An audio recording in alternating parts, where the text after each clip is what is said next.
Students, for 7th standard we completed unit 1. Now we are going to see the unit 2 poem. Okay, so we are going to see the poem The Listeners. So the listeners means the group of people who do hear are called as listeners.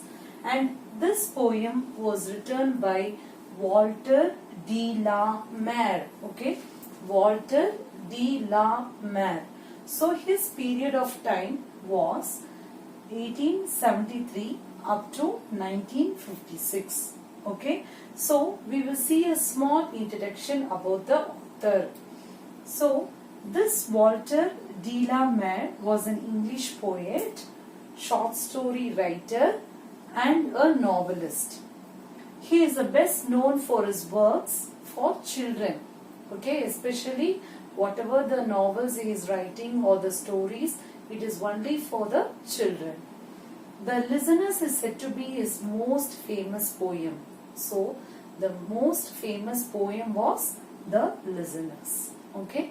So, now we will see about the poem.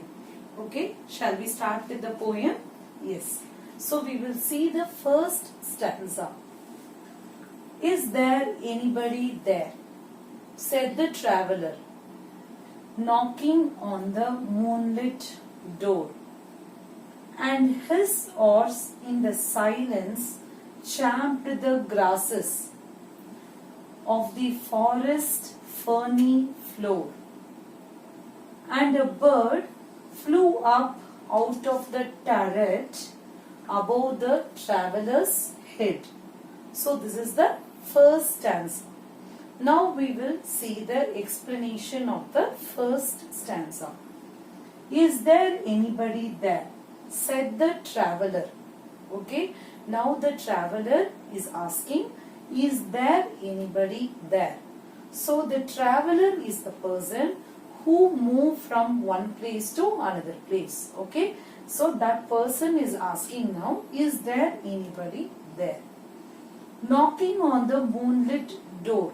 So he is knocking on the door. That is, that door has been lighted upon by the moon. Okay. So knocking the door, he is asking, the traveller is asking, is there anybody there in the house? Okay.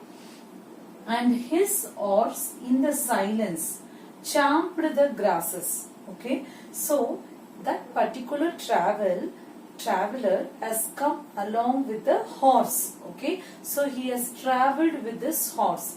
So his oars, what it was doing in the silence means it was very silent.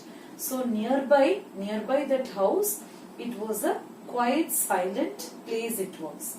And in that silence, the traveller's horse champed the grasses. Champed means bit and chew up noisily. So when it is eating, that the horse, when it is eating the grasses, it will chew and it will eat. So when it was chewing, there was some heavy noise. That noise was very louder. So that is what they are mentioning it as champed the grasses. So champed means bit and chewed the grasses very noisily. Of the forest ferny floor. Okay, so here they have mentioned of the forest ferny floor. Ferny floor means flowerless plants. Okay, so he was in the mid of the forest, and in the forest the horse was eating the grasses. So that particular forest was with the ferny floor. Ferny means flowerless plant, which means the plant which does not have a flower. So that plants are called as ferny plants. So that ferny plants has been eaten by the horse. And a bird flew up out of the turret. Okay, here they have mentioned the word turret. Turret means a small projection that has been come out from the wall of the building. Okay, usually from a building, a small projection, that is a tower like part, come out of the wall of the building. That we call it as turret. So one of the bird flew up from the turret. Okay, so the poet is explaining that from the turret one bird has been flew up above the traveler's head. So where the travelers was standing, actually the traveler was knocking the door. So above the traveler's head, that particular bird flew up from the turret. Okay, so this is the first stanza. Now we will move on to the second stanza. And he smote upon the door again a second time. Is there anybody there? He said. But no one descended to the traveler. No one descended to the traveler. No head from the leaf-fringed sill. No head from the leaf-fringed sill leaned over and looked into his grey eyes, where he stood perplexed and still. Okay, so this is your second stanza. Now we will see the explanation for this second stanza. And he smote upon the door again a second time. So again, initially he knocked the door at the first, but nobody answered for the traveler's call. And now he smote. Smote means knocked very loudly. Knocked very loudly. Again the traveler is knocking very loudly upon the door for a second time. Okay, again he is knocking the door for the second time. When he was knocking in a smote manner. That means knocking very loudly. Is there anybody there? He said. Again he is telling, is there anybody there? But no one descended to the traveler's call. Okay, but no one descended to the traveler. So descended means moving towards his words. Okay, so he was calling continuously. He was knocking. When he was knocking the door, he was telling, is there anybody there? So for that call also nobody answered him from that particular house. So no one moved towards his words. That is what the meaning for descended. So nobody answered for the traveler's call. No head from the leaf-fringed sill. Okay, no head. That is no people. Head means it refers to the people or the person that belong to the house. So no head from the leaf-fringed sill.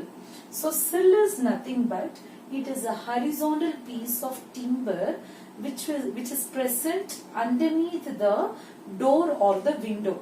That is a small horizontal piece of a portion that is found below the door or a window. That we call it as sill. Okay, that sill consists of a leaf-fringed design around the door or the window. That means it is like a creeper. Leaf-fringed means it is like a creeper. Okay, usually in the midst of the forest, if there is any house, the plants that is growing, which may be a creeper, can surround the window part or the door part. So the poet is explaining in such a way that the sill, that is a piece of timber portion that is found beneath the door or the window, it has been covered by a leaves. That is in a leaf shape it has been covered. That we call as leaf-fringed sill. Okay, leaned over and looked into his grey eyes. So leaned means to move in a sloping position. Okay, that is nobody peeped out from the house. That is, if we peep out, what will happen? Our body usually will lean or move towards the sloping position. So nobody leaned. Leaned means to move in a sloping position. So nobody leaned and looked into his grey eyes. So the poet is explaining that the traveler's eyes are grey in color. So nobody peeped from the house to see the traveler's eyes color, that is in grey in color. Okay, where he stood perplexed and still. So here the word perplexed means it is confused. Perplexed means it is confusion, because he was knocking the door 2 times, okay, and nobody responded to the traveler. So the traveler was very much confused. Perplexed means confused, and still means he was not able to move that side or this side. So he is standing in the same position, that we call it as still. Okay, so this is the second stanza. Now we will move on to the third stanza. Here, but only her host of phantom listeners that dwelt in the lone house then stood listening in the quiet of the moonlight to that voice from the world of men. Okay, so here in this lines the poet has explained only her host of phantom listeners. Okay, so here host means a group of people. Host means a group of people. That is a group of people of phantom listeners. Phantom means we call it as ghost or the devil. Okay, here the poet explains about the ghost or the devil, because in a lonely forest, that is in a lonely house, nobody is opening the door when the traveler was knocking the door. It may be like a ghost or a devil. Okay, so he explains in that way. So he is telling her host of phantom listeners. Okay, the ghost and the devil or the devil, they are listening to the traveler's call. Okay, that he is explaining in this line. And then that dwelt in the lone house then, because that is the only lonely house. Lonely house means that is the only house that was present in the forest. So he is telling in that lonely house only the ghost will be living in that house, because it was very separate house in the forest. Stood listening in the quiet of the moonlight. So all the ghosts, that is a group of ghosts, are listening towards the traveler's call, and they all are standing in the quiet of the moonlight.